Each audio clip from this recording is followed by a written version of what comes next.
Metamorphosis. Metamorphosis. Can you handle this? Metamorphosis. You'll be changed, transformed, renewed, and restored as your metamorphosis.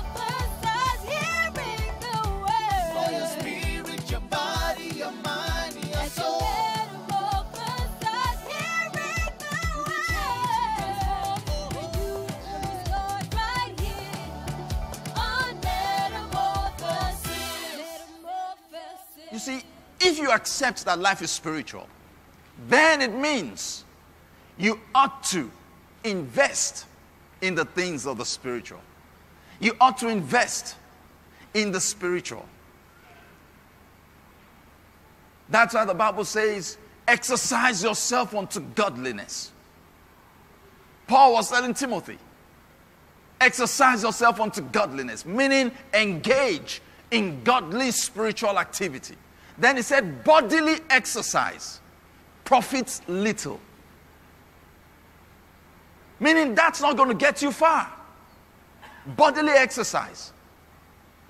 All the things and all the pursuits, the investments in the body, the flesh, the senses, the mind,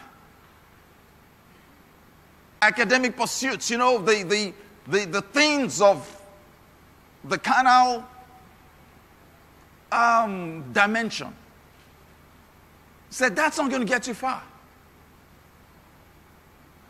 He says, but rather exercise thyself unto godliness, spiritual activity.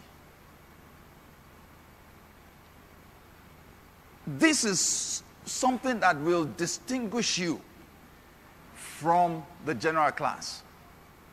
And the best of all is that because life is spiritual, now what's the relationship between the spiritual and the physical?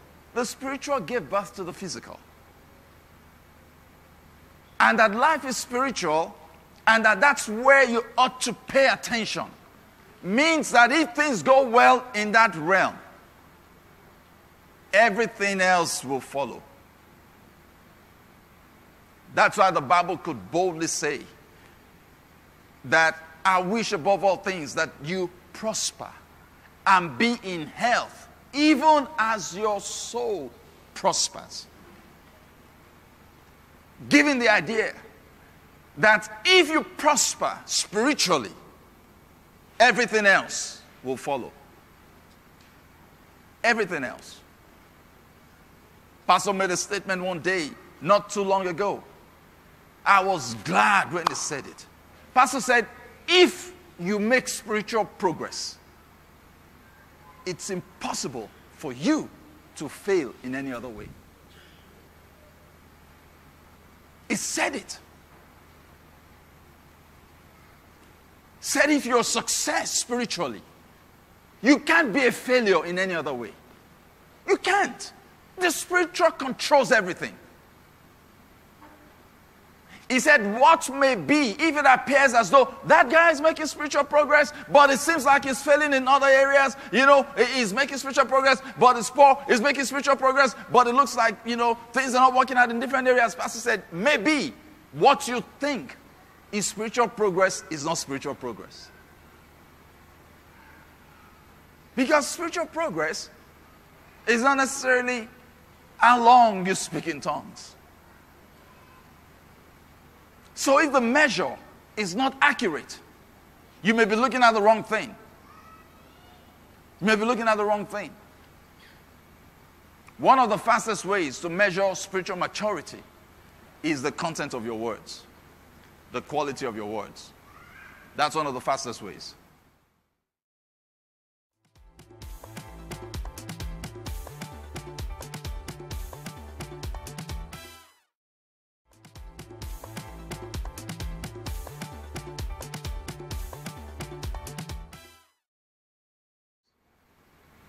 So, life is spiritual. And pay attention to the Spirit. Let me read a few scriptures to you. Turn first to Ecclesiastes. Ecclesiastes chapter number 9. Reading verse 11. I returned and saw under the sun that the race is not to the swift, nor the battle to the strong, neither yet bread to the wise, nor yet riches to men of understanding, nor yet favor to men of skill. He's saying, look, the physical equation is not balancing. He says, I looked at it and saw that the race is not to the swift. The fastest person is not always the winner. And the battle is not to the strong. Neither yet bread to the wise, nor yet riches to men of understanding, nor yet favor to men of skill. The guy who wrote the best CV was not selected. What happened?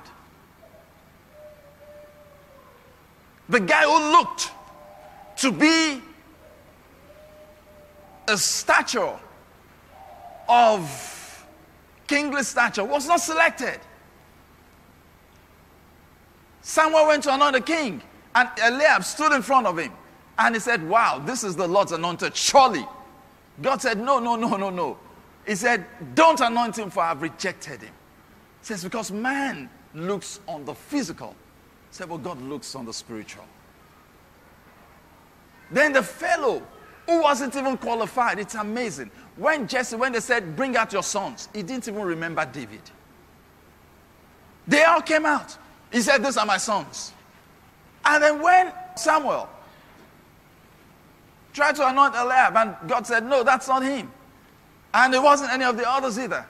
But God had said, go to the house of Jesse and anoint there his son, the next king of Israel.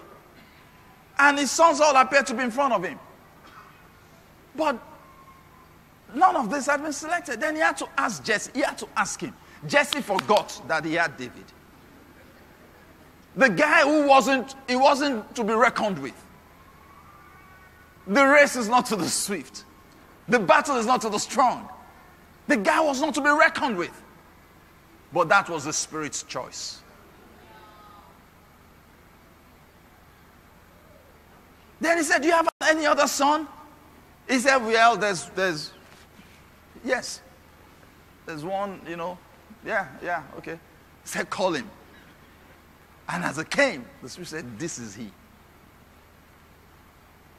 Life is spiritual.